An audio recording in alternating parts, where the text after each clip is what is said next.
actually going to read you an essay I just turned in for my English class about hormone therapy and my experience that should hopefully be pretty interesting since I haven't really talked about this before.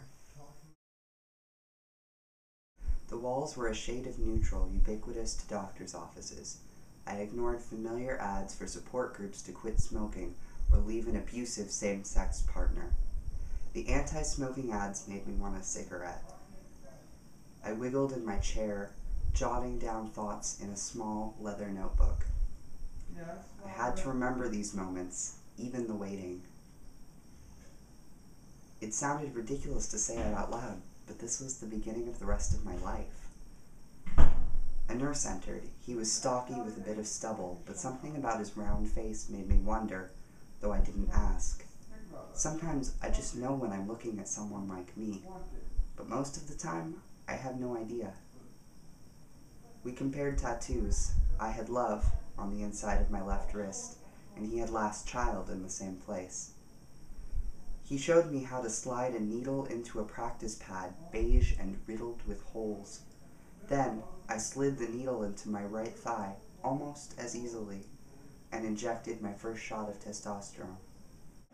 One of the great debates among transsexuals and the healthcare professionals who treat them is whether transsexuals have the right to give informed consent in order to receive hormone replacement therapy, HRT, or sex reassignment surgery, SRS. In most cases, a trans person must first be diagnosed with gender identity disorder by a mental health professional, who may or may not know anything about being trans, but has more right to determine that person's identity than the person him or herself. The problem here is twofold: the treatment of transsexualism as a mental illness and the denial of a trans person's rights to his or her own body. The World Professional Association for Transgender Health, WPATH, champions the latter school of thought, and while their standards are still generally accepted as the only way to treat a trans person, times are changing. I went to a clinic in Chicago that only required I be determined mentally fit by a therapist, understand the health risks of HRT, and sign my name on the line. For hormone treatment, WPATH standards of care also require that a patient first live as his or her preferred gender for 3 months and obtain a letter of recommendation from a mental health professional. SRS requires 2 letters of recommendation and a period of 12 months living as the preferred gender while on hormones. The letter, and therefore whether a person can be medically considered trans, depends on a diagnosis from the Diagnostic and Statistical Manual, DSM. Gender identity disorder, GID, is based on a strong and persistent cross-gender identification and a persistent discomfort with their sex or a sense of inappropriateness in the gender role. WPATH, page 4. This classification used for treatment legitimizes transsexual feelings and recommends living as the gender the person believes him or herself to be, which are advantages, but still the pathologization of transsexualism is not in the interest of transsexuals, and whether a patient is trans enough for treatment is not a decision that anyone but that person can make. I've been a feminist and surrounded by the principles of women's rights since I was about 10 years old. I've believed, any arguments about my ambiguous stance on abortion aside, that women had the rights to their own bodies and their own lives. Actually, I believed all people have these rights. To me, this also meant that as a female, I had the right to become a male.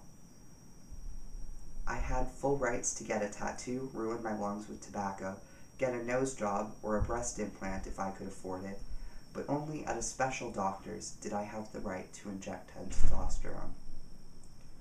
In order to be allowed to remove my breasts, I would have to be diagnosed mentally ill, a diagnosis that would stay with me my whole life, and on the basis of which employers in many states were legally allowed to discriminate against me. Why, I wanted to know, did I have to be sick in order to change my body in a meaningful way? Another trans guy had given me the initial lowdown on where to go for therapy and hormone treatment. He would drive 6 hours for his endocrinologist, something I would not consider, and I did not have a car. I asked why he had to go that far. He told me that a former trans man had sued a doctor in the Quad Cities, the closest places with real businesses, probably 10 years ago. She, and I say she because she apparently changed her mind about being trans, had undergone surgery and later decided that she didn't like what she'd done, and the doctor owed her damages. To me, this was the most outrageous thing in the world. What lawyer in his right mind would take the case of a woman who had given informed consent for a procedure? And, actually, I believe, had been diagnosed with gender identity disorder by a therapist, although that part of the story is a little unclear. But someone did, and won, or at least that's how the story goes. And as a result, no doctor in the Quad Cities would consider dealing with a trans patient. I was outraged. Sitting at a table in a crowded cafe, I think I may have actually bellowed. How the hell could she have won that case? His answer was succinct, if derisive. Women's reproductive rights. The female body and female existence are defined by the right to make small squealing replicas of itself. And this right is disgustingly antithetical to the whole idea of a woman's right to her own body. If a woman has the right to her own body, then that means she also has the right to remove her reproductive organs, and no legislature should be able to take away her decision once she has signed her name, or his name, as the case may be.